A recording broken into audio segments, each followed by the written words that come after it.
দাদি দুটো ছোট কুকুর ছানা নিয়ে আসে, কিন্তু এরা এর মধ্যে শুধুমাত্র একটা কুকুর ছানাকে রাখবে। একটা ছোট্ট কুকুর ছানা খুব আগ্রহ নিয়ে একটা বাচ্চার কাছে আসে। কুকুর ছানাটা বাচ্চাটার উপরে অনেক লাফালাফি করে, কিন্তু বাচ্চাটা কোনো প্রতিক্রিয়া দেয় না, যেন সে কুকুর ছানাটাকে পছন্দই করেনি। কিন্তু দাদি এটা দেখে অনেক খুশি হয়। দাদি বাচ্চাটার বাবা মাকে ডাকে, কারণ এই বাচ্চাটা জন্ম থেকে অটিজমে আক্রান্ত। যদি সে কোনো জিনিস দেখে ভয় না পায় তাহলে এটা অনেক বড় ব্যাপার। বাবা মা এটা দেখে হেসে সিদ্ধান্ত নেয় তারা এই কুকুর ছানাটাকে নিজেদের কাছে রেখে দিবে। তখন দাদি বাচ্চাটাকে এই কুকুর ছানার একটা নাম দিতে বলে। এমন সময় টিভিতে থমাস নামের একটা শো চলছিল, তাই ছেলেটা তার দাদিকে শুধুমাত্র থমাস বলে থেমে যায়, অর্থাৎ বাচ্চাটা এই কুকুর ছানাটার নাম থমাস রাখে। এটা দেখে এরা সবাই অনেক খুশি হয়। আসলে বাচ্চাটা প্রথমবারের মতো কথা বলছে। বাচ্চাটার এই অসুস্থতা এদের মানসিক ভাবে ক্লান্ত করে দিয়েছে। একদিন মা যখন কাপড় রাখার জন্য লন্ড্রি রুমে যায়, তখন বাচ্চাটা বাইরে থেকে দরজা বন্ধ করে দেয়। মা ভেতর থেকে সাহায্যের জন্য চিৎকার করে, কিন্তু বাচ্চাটা অনেক দূরে চলে গেছে। এদিকে বাইরের দরজা খোলা আছে, যে জন্য মা অনেক ভয় পেয়ে যায়। সে অনেক জোরে জোরে দরজা ধাক্কাতে শুরু করে আর দরজার নব ঘুরিয়ে খোলার চেষ্টা করে, কিন্তু সে দরজাটা খুলতে পারে না। কিছুক্ষণ পরে বাইরে কোনো কিছু পড়ে যাওয়ার শব্দ আসে। আসলে বাচ্চাটা তার নিজের জন্য জুস নিতে গিয়ে একটা গ্লাস ভেঙে ফেলেছে। এরপরে সে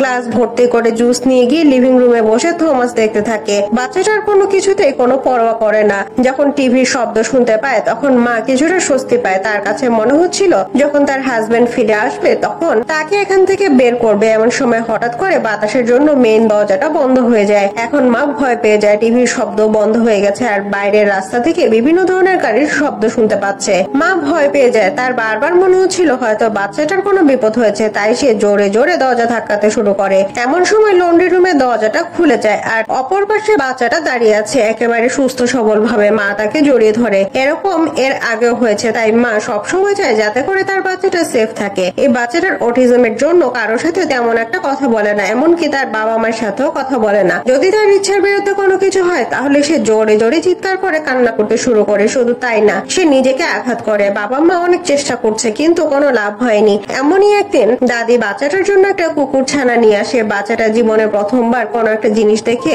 খুশি হয়েছে, কিন্তু সেদিন রাতে বাচ্চাটার বাবা মা আবারও টেনশনে পড়ে যায়। সবার মনে হচ্ছিল হয়তো বাচ্চাটা ঘুমাতে যাচ্ছে, কিন্তু সে একটা বড় কম্বল টেনে নিয়ে সে কুকুর ছানাটাকে বিছানা বানিয়ে দিয়ে কোলে করে নিয়ে সে শুয়ে দেয়। এরপরে সে কুকুর ছানাটার সাথে কথা বলার চেষ্টা করে। এটা দেখে তার বাবা মা অবাক হয়ে যায়, কারণ বাচ্চাটা প্রথমবারের মতো নিজে থেকে কথা বলছে। পরের দিন সকালে এই বাচ্চাটা এবং থমাস একসাথে খেলা করে। বাবা এটা দেখে মাকে ঘুম থেকে ডেকে তুলে। আসলে প্রথমবারের মতো বাচ্চাটা এত খুশি ছিল। এটা দেখে বাবা মা অনেক স্বস্তি পায়। থমাস তাদের জীবনে আসার পর থেকে বাচ্চাটা ধীরে ধীরে বদলাতে শুরু করেছে। সে থমাসের অনেক যত্ন নেয় আর মা তাকে ধীরে ধীরে বোঝাতে শুরু করে কেমন করে থমাসের যত্ন নিতে হবে। একদিন বাবা দেখে থমাস বাসার ভেতরে পটি করে দিয়েছে, তখন মা বাচ্চাটাকে বোঝায় যে আমাদের কেমন করে টয়লেট বাইরে করতে হয় যাতে করে বাসা পরিষ্কার থাকে। এটা দেখে বাচ্চাটা বোঝার চেষ্টা করে। এখন মা বাচ্চাটাকে নিয়ে বাইরে আসে আর এখানে থমাস টয়লেট করে। এরপরে থমাসকে একটা চকলেট দেয়া হয় আর এটা দেখে বাচ্চাটা বুঝতে পারে নির্দিষ্ট জায়গায় পটি করলে রিওয়ার্ড পাওয়া যায়। সেদিন স্কুলে গিয়ে বাচ্চাটার প্রতিদিনের মতো যখন একা বসেছিল তখন তার কাছে টিচার আসে। টিচার তাকে খেলতে ডাকে, কিন্তু প্রত্যেকবারের মতো বাচ্চাটা নিষেধ করে দেয়। এমন সময় হঠাৎ করে সে টিচারকে বলে সে টয়লেটে যেতে চায়। এটা শুনে টিচার অবাক হয়ে যায়, কারণ সাধারণত